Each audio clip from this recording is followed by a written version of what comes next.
10 today.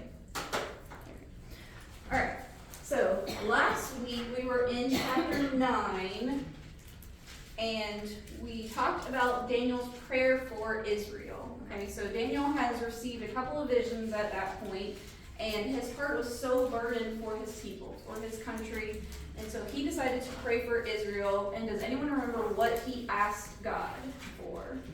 What was his major point of his prayer last week?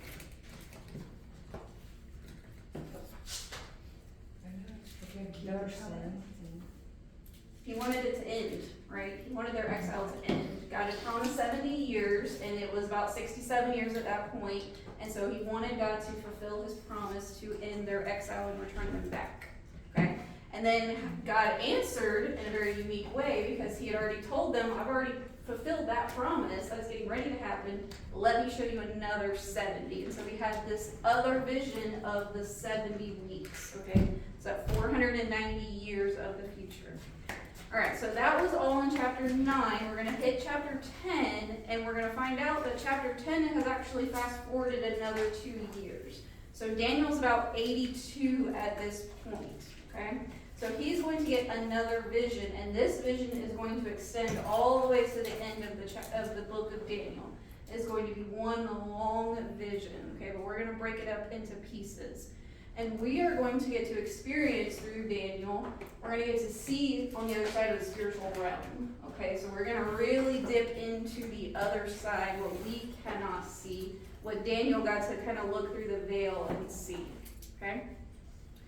All right, so let's start in Daniel 10, and let's start with the first 3 verses. So it says, in the 3rd year of Cyrus, king of Persia, a word was revealed to Daniel, who was named Belshazzar.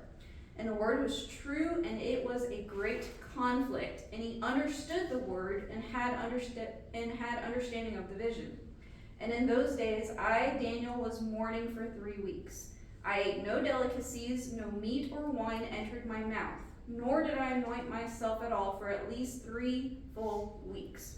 Okay, so as confirmed by history, Cyrus has been reigning for 3 years, but Darius has been reigning in Babylon for only 2. Okay, so he passes away. He's an older gentleman. He's in his late 60s. He's a war-torn general. He ended up passing away after 2 years. So Cyrus then takes over Babylon. Okay, so he just incorporates Babylon back into his domain. He does not set someone else back over Babylon. So in the 3rd year of Cyrus's reign would be the 2 years after Darius. Okay, so history confirms this for us. All right, so Cyrus had decreed in 539 BC that the Jews were allowed to return back home. Okay, so he gets to Babylon and he sees that we have this whole kingdom of Israel that's in Babylon, and he's like, no, they need to go home. Okay, this was prophesied by Jeremiah and Isaiah. He's going to send them home. So about 3 years later now, so we are currently at the time of this vision, we are in 536 BC, okay? And our first wave of exiles has returned under Zerubbabel, okay? That's Ezra 1 and 2, okay?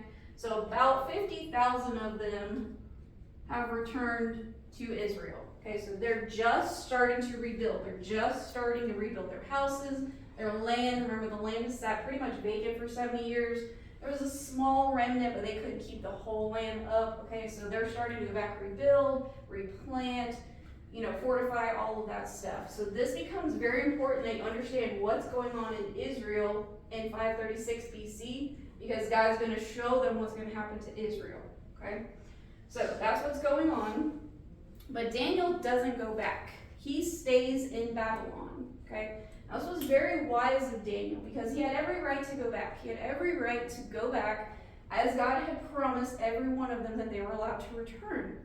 Remember, he's 82 at this point, okay? He has served in Babylon for a very long time, okay? Almost 70 years, 65 to 70 years he's been serving, and he is pretty high up in the government, okay? If he returned to Israel, he would basically be just a commoner.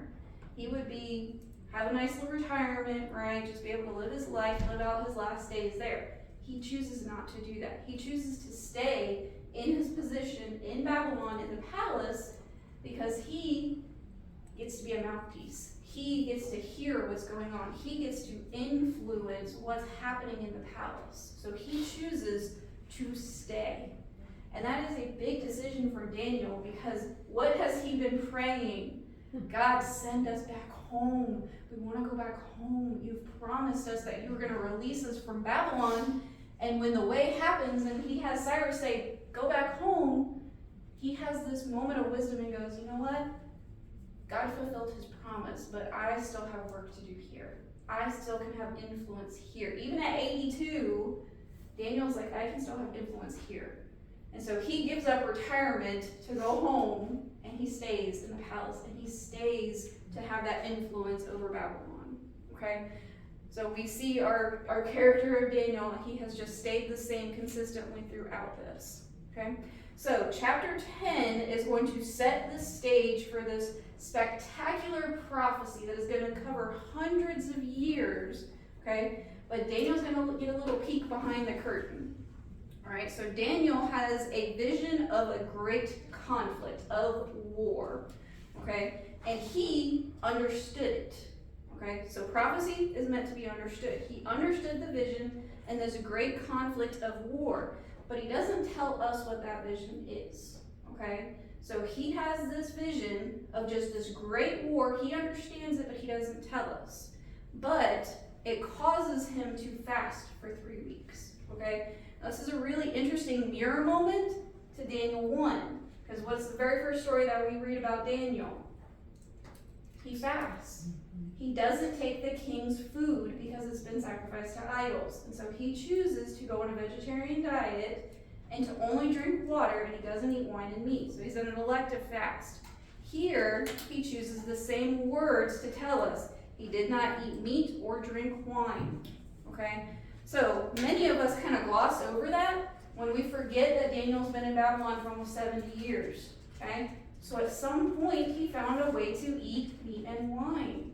Isn't that incredible that this guy, this teenager who shows up in Babylon realizes that all of the meat and wine in the palace has to be sacrificed to idols first, okay? That was a requirement before it was allowed to be part of the people who were in the palace. Now, we fast forward, something has changed.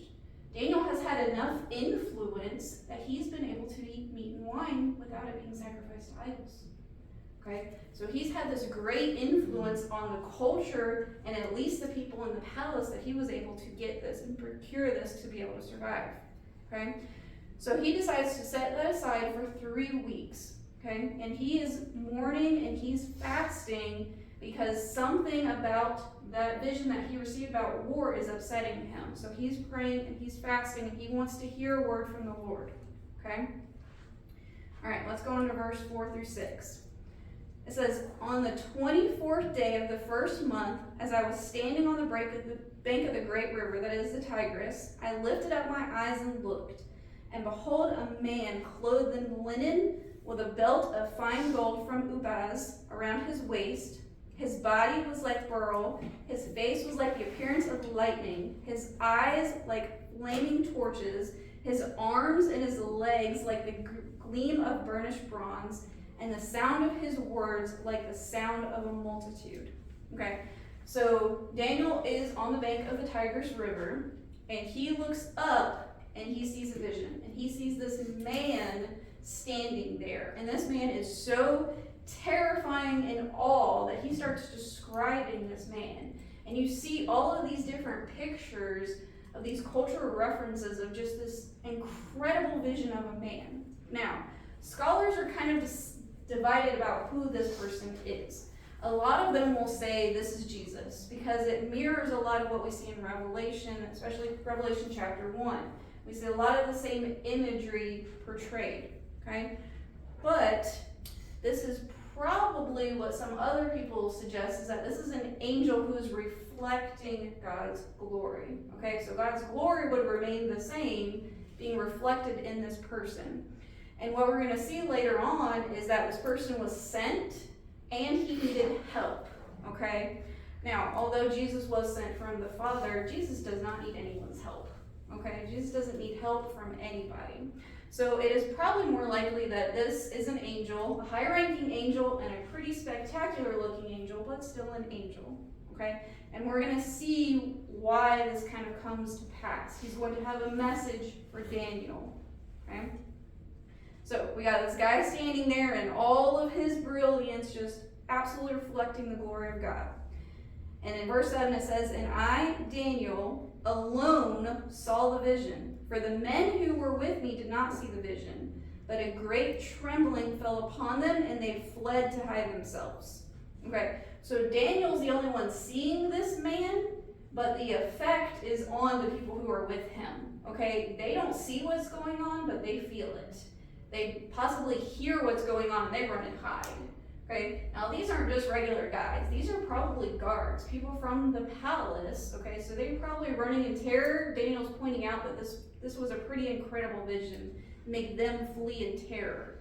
Okay, so the vision that he is getting ready to see is going to start here and go all the way to the end of chapter 12. It's going to be one long vision that he is going to see. All right, so let's pick up in verse 8. "So I was left alone and saw that great vision, and no strength was left in me. My radiant appearance was fearfully changed, and I retained no strength. Then I heard the sound of his words, and as I heard the sound of his words, I fell on my face in deep sleep with my face in the ground." Okay, so the angel starts talking to Daniel, and Daniel ends up on the ground. Okay, he just lays out flat. Okay, the absolute glory of the Lord and the words of this angel just put him down. Okay, this shows us that Daniel, although an incredible man, a man who his enemies couldn't find anything wrong with him, a man who has stood the test of time in Babylon for nearly 70 years, he could not stand in the presence of God's glory. Okay, so he absolutely gets laid out. Even as much integrity as he had, he could not stand before holiness. Okay, so there is a distinction here that Daniel was not sinless. Okay, even though he had great character and integrity, he wasn't perfect, and he could not stand in the presence of holiness. Okay, so Daniel's on the ground, right? But we're not going to leave him down here on the ground. We're going to go on verse 10. "And behold, a hand touched me and set me trembling on my hands and knees. And he said to me, 'O Daniel, greatly loved, understood the words that I speak to you, and stand upright, for now I have been sent to you.' And when he had spoken these words to me, I stood up trembling." Okay, so Daniel's on the ground, and if you've ever read anything about angels, they're kind of sarcastic, and they're hilarious to me because they just tell them get up. Like, stop getting down on the ground. They don't understand humans really well, okay? We're just down on the ground because we can't stand in the presence of holiness like they can. And they're just like, come on, get up. So this angel reaches down. He's like, come on, Daniel, stand up. I got a word for you, okay? But for the second time at the end of Daniel, we're told why the message was sent to Daniel. Not because Daniel was worthy, not because Daniel was the smartest man in the room, not because Daniel had anything going for him, but because God loved Daniel. Okay, so we saw this in chapter 9, verse 23, and the angel told him, "I love you. You are a man loved by God, and that is why I'm going to show this to you." Okay? So when it was time for Daniel to receive the message, the angel told him he needed to stand up. Okay? Stand up, even though Daniel's still trembling, right? He's saying, "Me trembling on my hands and knees." So he's gotten from all the way down on the ground to just his hands and knees. He is trembling. Okay, he is absolutely trembling at these words. All right, and then verse 12 says, "Then he said to me," so this is what the angel's going to get ready to say to Daniel, "Fear not, Daniel, okay? For from the first day that you set your heart to understand and humbled yourself before your God, your words have been heard, and I have come because of your words. The prince of the kingdom of Persia withstood me 21 days, but Michael, one of the chief princes, came to help me, for I was left there with the kings of Persia, and came to make you understand what is to happen to your people in the latter days. For the vision is for the days yet to come." Okay? So he tells Daniel, now remember, this angel didn't have to tell Daniel nothing, right? He just needed to send his message that the Lord has given him, but he doesn't. He tells Daniel what's been going on for the past 21 days. Okay? He tells them, "I've been held up for 21 days. You started praying 21 days ago, and I was sent. to give you this message because you were asking in humility to understand this message. I was sent, but I got held up. Okay? So this angel tells him all of this. Jen, I have a question. Go ahead. Is that during his fast? Yeah. The 21 days? So the 21 days of his fast, he said when he first started praying, the angel was sent, but he's been held up for the 21 days. Okay? So it says that the angel told him, I have come because of your words. I have come because of your prayer. So let's not pass over this quickly, okay? Daniel prays. He has had this vision, and he starts praying. The moment he starts praying, an angel is sent to answer him, okay? Prayer absolutely matters to God, okay? Daniel was seeking to understand what this vision was, and God sent a word out to him, okay? Now, we know that this term prince here is not a human, right? Because no human could stop an angel, right? Daniel's just hearing one and he's on the ground, okay? So one could not contend with this angel. So we know that this is another type of angelic being, what we refer to as a demon or, fallen angel or things like that, because he is trying to oppose God's message, okay? The angel was sent from God to tell Daniel what his vision was about, and this angel is trying to stop it. This other being is trying to stop it, okay? So this is how we know that the person talking to Daniel is not God, okay? Because if God came up against an evil angel, do you think he would wait around for 21 days battling with him? I mean, get out of my way, right? Okay? So we know that this is not Jesus. This is not God. This is an angel. Pretty impressive angel, but still an angel, okay? We find out that these two princes were battling in the spiritual realm, and Daniel's just praying every day. Daniel's getting up and he's praying, and he has no idea what's happening in the spiritual realm. This angel is telling him this is what was happening while you were praying. All of this was going on, that we were battling to each other. And eventually, Michael comes and he helps me, okay? And he tells him that Michael is one of your chief priests, okay? Princes, excuse me. So he is the prince over Jerusalem, over Israel, over the Jewish people. And Michael hears of what's going on in this battle, and he comes and helps, okay? So it's interesting, we've heard of the name Gabriel, right? We've seen Gabriel show up several visions of Daniel, and we hear of Michael. Now, we don't hear from Michael, we hear about Michael, but we do not get the name of this angel who's talking to Daniel. This is not Michael. He's telling him that Michael came and helped him. We don't know who this angel is. He didn't give us his name, and Daniel doesn't give us his name. And I'm sure, he's pretty overwhelmed by what's going on. He probably didn't stop to think and be like, hey, what's your name? I'm going to write all this down, right? We don't get that. All right, so we hear Michael. He is associated with battle between good and evil. We hear a lot about it in Revelation 12, and then also Jude 9 tells us, but when the archangel Michael, so he's given a title as the archangel, contend with the devil, was disputing about the body of Moses. So apparently Michael spends a lot of time in battle. Okay, so when Moses passed away, apparently Michael had to contend with Satan over the body of Moses. Okay, so we're told that in Jude 9. So Michael is pretty strong here and is in ties with Israel.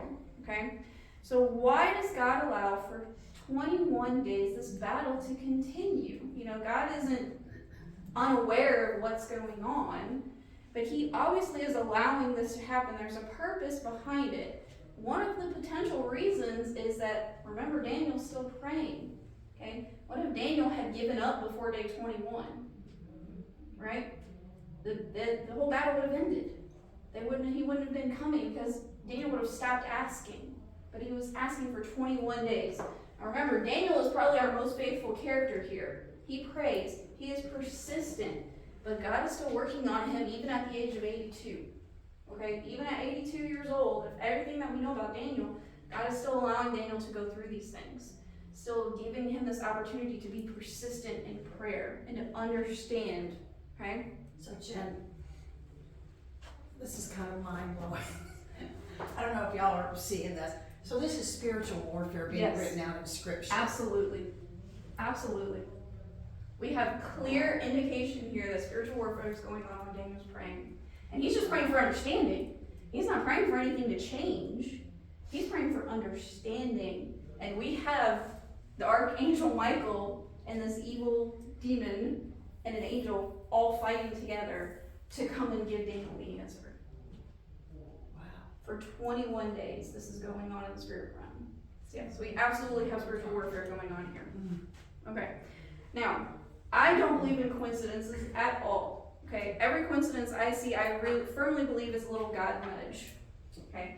So most of you know, my husband was in DC a couple of weeks ago. One of his favorite things is he loves to trade challenge coins. These are his favorite thing in the whole world. You go out there and you see people from all over. He met people from London and all these different types of officers. So his favorite thing is to take a stack of coins and he goes and trades them. Okay. My husband is also very particular, so he doesn't keep a whole lot of them. He trades them back and forth. And sometimes he'll come and he'll show me. So he was sitting down and telling me about all these different coins that he had collected and was showing me all these really cool ones. And they're amazingly detailed. If you've ever seen a challenge coin, they have all these intricate designs on them. Okay? Some of them are real simple, but the face of them is usually whatever special organization is giving them to you. So he was with the honor guard, so there's have an honor guard on the front of them. On the back is usually something very generic. It's usually American flag or a thin blue line flag or something like that. So it's usually very generic on the back of it. So he's sitting there and he's going through all these coins. And he said, you know what, I got handed this one and it reminded me of you. Me. I am a Seattle Seahawks fan. I love the Seattle Seahawks. This is a Seattle Police Department service coin. It's very generic. It's just their logo on the front of it. And I was sitting there staring at it. I was like, oh, this is really cool. And he's like, yeah, you can have it. He's like, I was going to trade it. It's not really one that's really cool and interesting, but you can have it. And I stood there and I go, okay. And then I flipped it over, expecting to see an American flag, a thin blue line flag, or even just a state seal. There is the Archangel Michael on the back of this. Wow. And it says at the bottom, the patron saint of law enforcement. Now, of course, we don't believe in patron saints, but this is Michael. And underneath it, I'll pass it around for you, he is standing on Satan.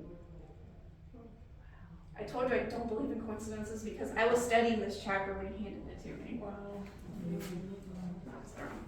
So I think that was a little God nudge of like, I know where you are and I know what's going on, okay? Because anything could have been on the back of that coin. And for that coin to land in my husband's hand and for him to bring it to me as I was studying this is not a coincidence. It's absolutely God's confirmation for me, okay?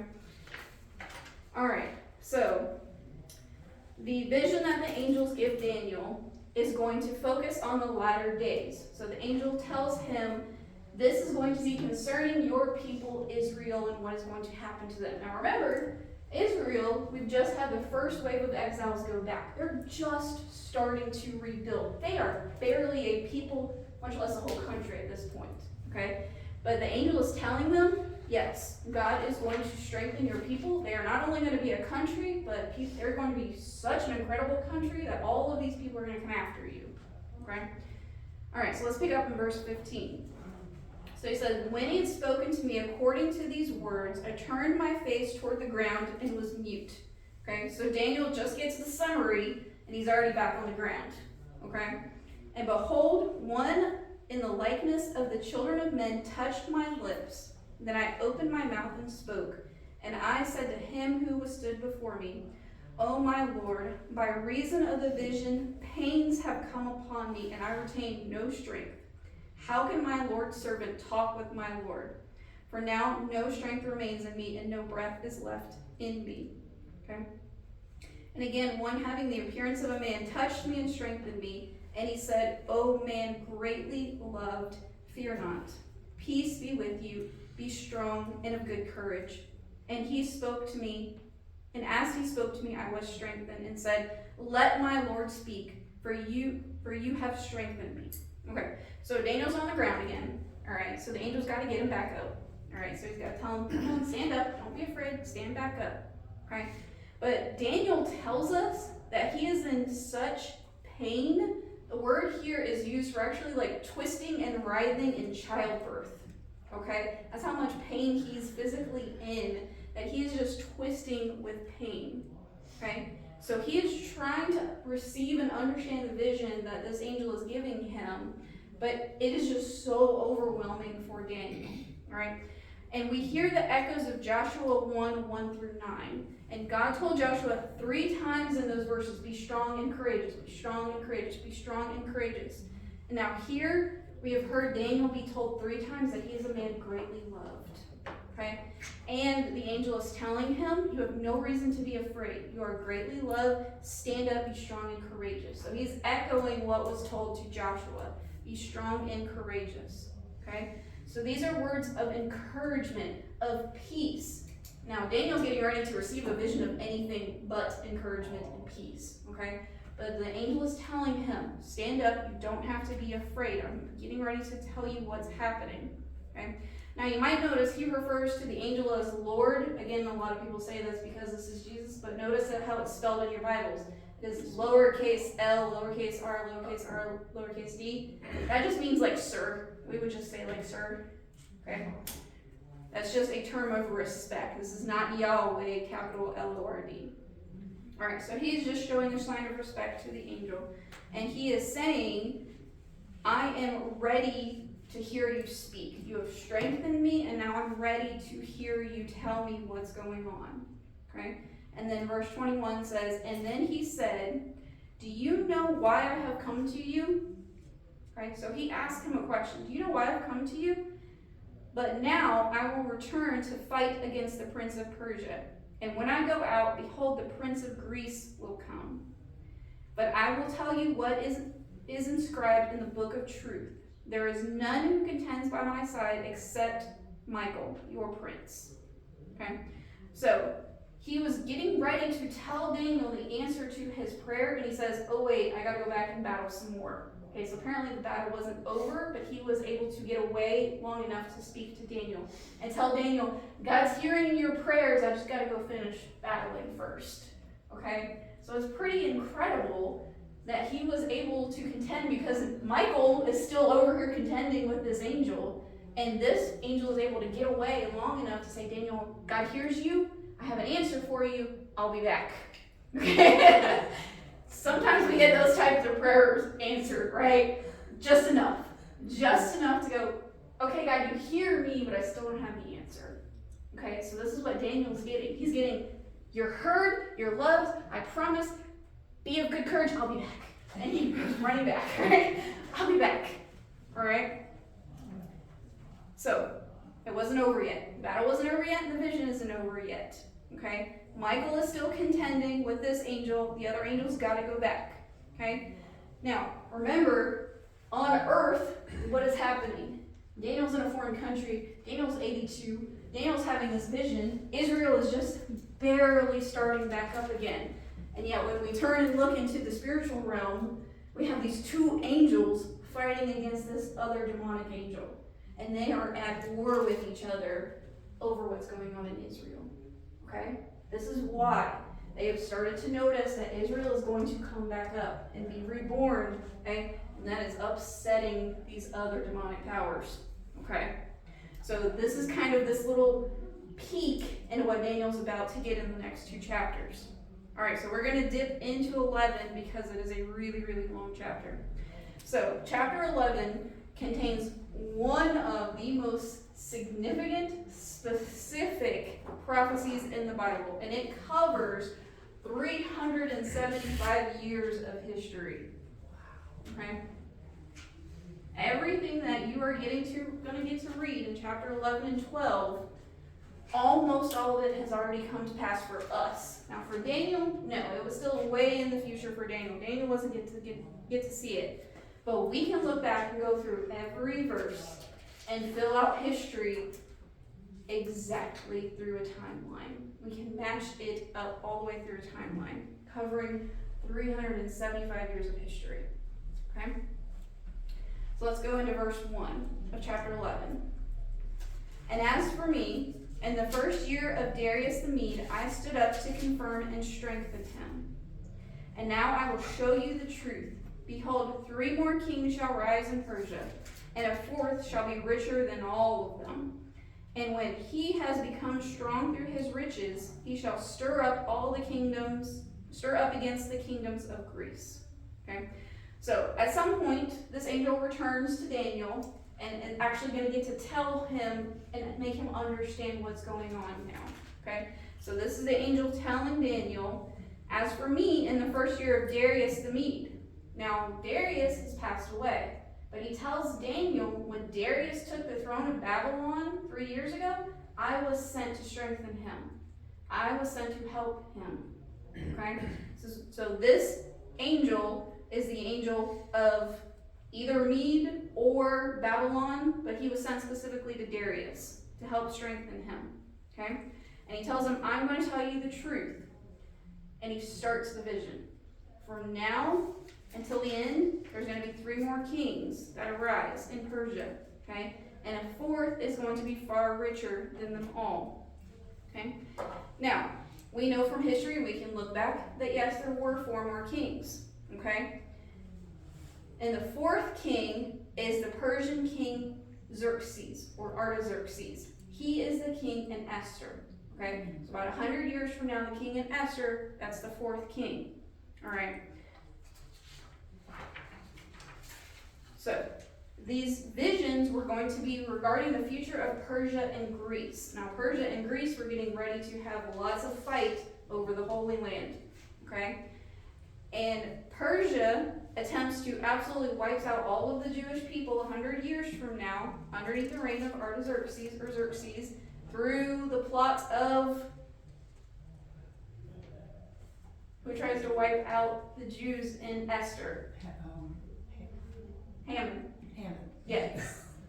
So this one man tries to wipe out this entire people. Okay? So that's Persia. And then in Greece, we're going to get to see Antiochus. We've talked about him, Antiochus IV. He tries to kill every Jew who does not renounce his God and worship him as God and Zeus as God. And that is the book of Maccabees. If you've ever read the book of Maccabees or want to read it, that is that whole time period. Okay? Alright, so let's go to verse 3 and 4. Then a mighty king shall arise, who shall rule with great dominion and do as he wills. And as soon as he is risen, his kingdom shall be broken and divided towards the 4 winds of heaven, but not his posterity, not according to the authority with which he ruled, for his kingdom shall be plucked up and go to the others besides these. Okay?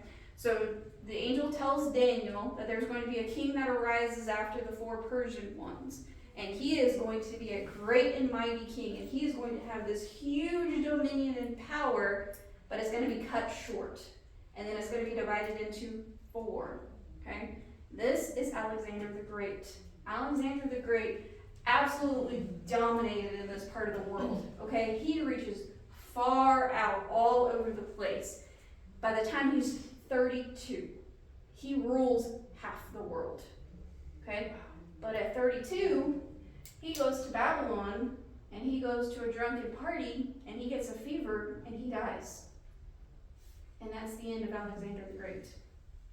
So by 32, he was in charge of half the world and then goes to a party and gets drunk, catches a fever, probably typhoid, and he dies. Okay? And that's the end of Alexander. Now, Alexander, after he dies, because of how quickly he dies, he does not get to leave an heir behind. Okay? So, he has a couple of descendants. He has a half-brother named Philip. Okay? He has a son who is born after he passes away. Okay? And then he has an illegitimate son named Hercules. Not that Hercules. This is not a demigod. Okay? Alright. So he has 3 contesters to his throne. Alright? Now, this one's an infant after he dies, but these 2 decide to go to war with each other. And they go to war for so hard at each other that this son actually ends up getting murdered and these 2 end up dying. Okay, very quickly after Alexander's death. They just absolutely go to war and they ended up just slaughtering each other. Just so there's no more descendants left of Alexander pretty quickly. Well, over the next several decades, 4 of Alexander's generals rise to power. Now, it's a long history that I won't go into, but it's not, they don't all of a sudden come up out of nowhere. They kind of all try to take leads, but it ends up being these 4 guys who take over. Okay? We have Antigonus, we have Cassander, we have Ptolemy, and then eventually we have Seleucus. Okay? So he's kind of the last one that rises to power. He's actually a prince under Ptolemy. But these were generals in Alexander's army, and they eventually all rise to power, and they basically do this. They take Alexander's whole entire kingdom, and they split it in 4. Just like the prophecy says. Right? To the 4 winds of the earth. But even as all 4 of them eventually come to reign, they don't hold as much land and power as Alexander did at the time of his death. Okay? As much as they fight, as much as they go to war, they don't ever hold as much power and as much land as he does. Okay? Now, the rest of the prophecy that we are going to read involves these 2 right here. Okay? Because these 2, for over 130 years, they go to war, and the thing that gets passed back and forth between all of them is the Holy Land. The Holy Land is a buffer between their 2 dominions, and whoever is the reigning power gets control of the Holy Land. So it gets passed back and forth for all of this time, back and forth, back and forth, back and forth. We're going to see that a lot. So there's a reason why the angel, God through this angel, gives this prophecy to Daniel. Daniel's not going to see any of this, but his people are. They're going to experience this. Okay? Now, if you were an Israelite and you just got sent back to your land, you would want to know that God had a great plan for you, right? That you were going to get to rebuild your country, that you were going to be left in peace. Unfortunately, that's not the prophecy that gets handed down to Israel. While they will become a great nation again, they're going to get passed back and forth. They're going to be pawns in this horrible war for over 300 years, and they're going to get passed back and forth between these 2 countries, okay, between these 2 generals. So let's go on to verse 5, and then we're going to kind of stop in verse 5.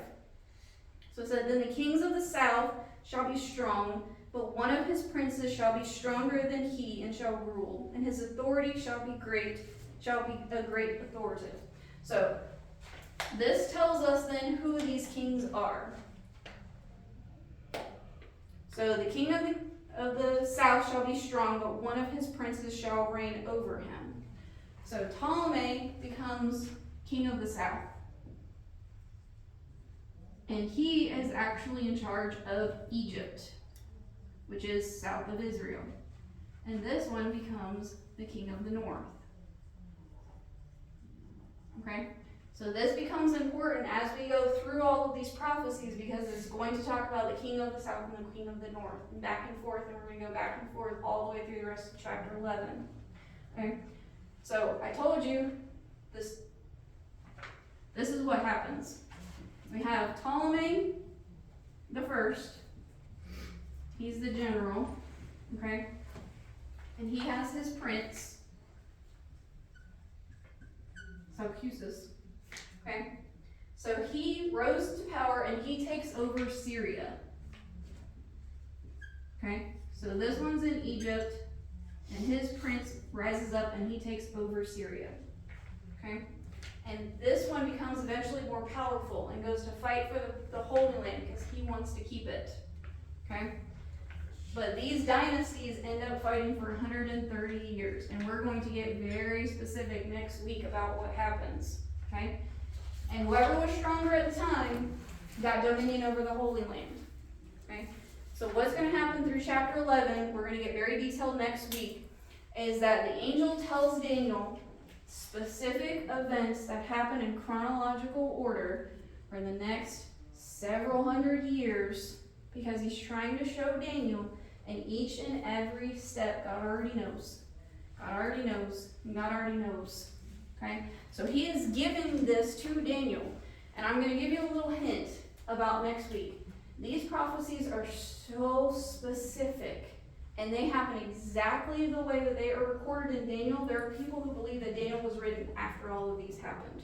Okay? That's how specific they are. We can literally take history, the timeline of history, and we can take Daniel chapter 11, and we can line them up side by side. And it absolutely falls into place. Right? But God is trying to tell his people, just like he told Daniel, don't be afraid. Stand up, be strong and courageous, because I have a reason for all of this. Okay? So this is a brand new country that is getting ready to form, and they're being told they're going to be a pawn in this great war. Okay? But they cannot forget that they have Michael, and they have Gabriel, and they have this unknown angel who is fighting in the spiritual warfare for them. And they have a God who has a plan for them, right?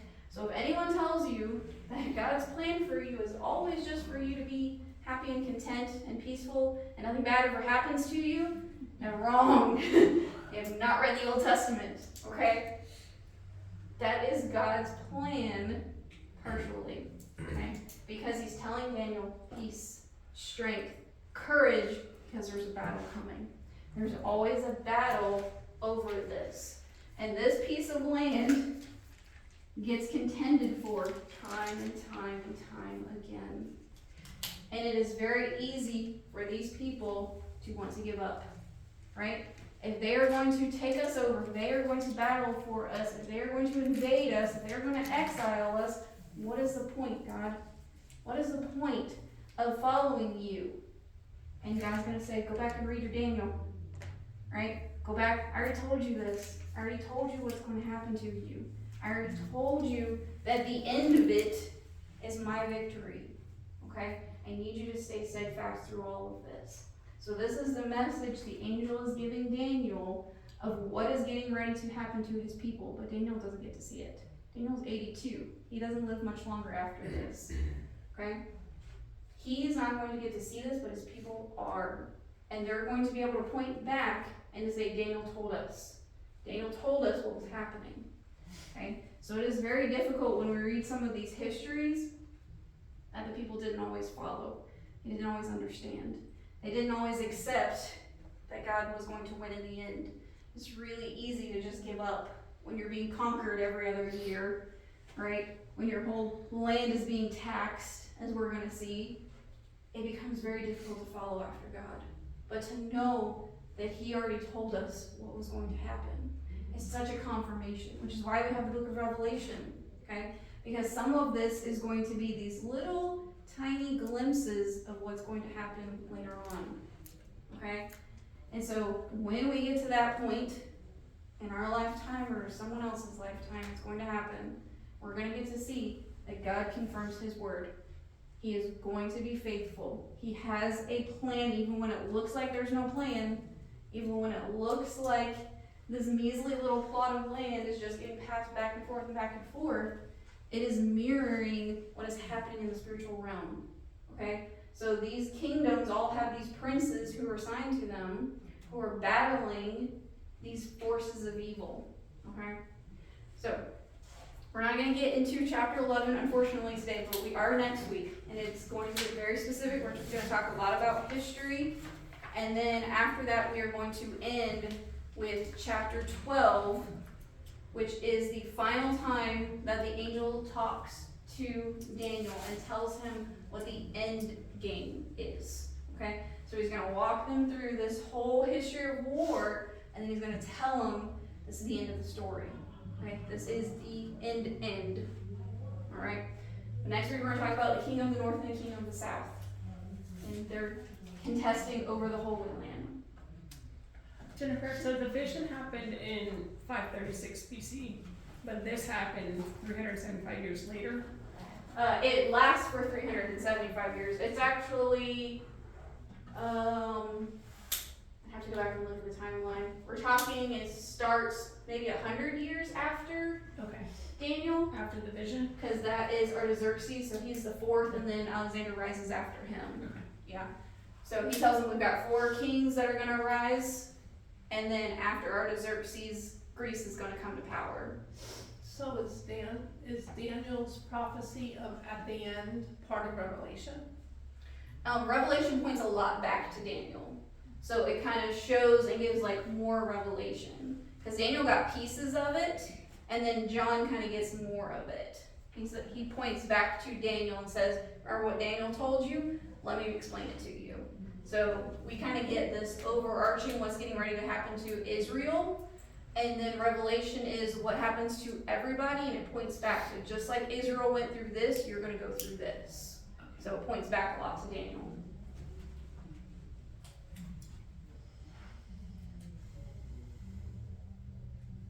What I see in this is that Daniel was a great intercessor.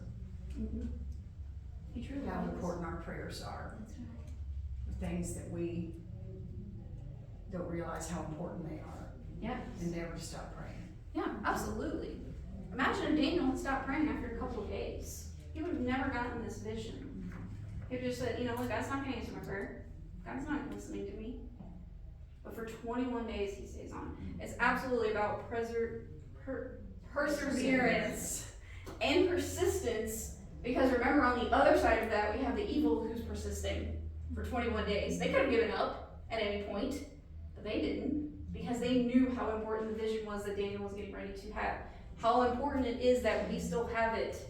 Thousands of years later, the vision that was contested in the spiritual realm, we have documentation of it. Okay? So God ultimately gets the victory. Okay? But there's still this war, there's still this battle that happens. Okay? So we can absolutely trust the God who not only knows history, he tells us the history. He confirms his history time and time again. This is the God that we can trust.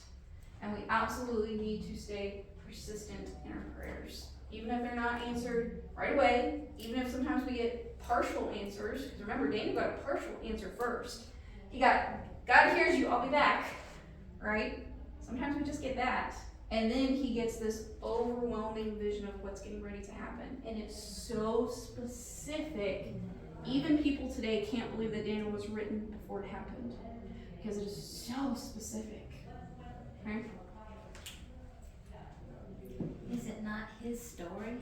Absolutely. I mean, when you think about history, that's God's story, his Yeah. story. The angel tells us that it was written down in the book of truth. So God has a history book That's right. of the whole earth, right? So he's already written it. It is his story. And he's going, okay, Daniel, let me read a couple chapters from you. Right? He already knows it all. And what about America? I mean, are we in a battle now? And God already has the answer? Yep. And should we not be on our knees praying and fasting for this country? What Absolutely. we're going through right now, God already has, and there's spiritual warfare going on behind the scenes that we don't really know, but our prayers for this country is so important. Absolutely. Yeah. Daniel absolutely teaches us prayer is the most important thing. Absolutely the most important thing. And how much do we just gloss over it? It would be like sitting in the middle of a battlefield with your weapon next to you and never picking it up. Right? And just the battle is going on all around you, and you have access to a very important weapon, and you're just letting it sit there. So please, please, please remember, prayer is most important. God hears every single prayer. Sometimes it takes a while. Okay? One of Daniel's visions he didn't get the answer for 15 years, right? Okay. It's absolutely important. You should absolutely be praying. I can't help but think that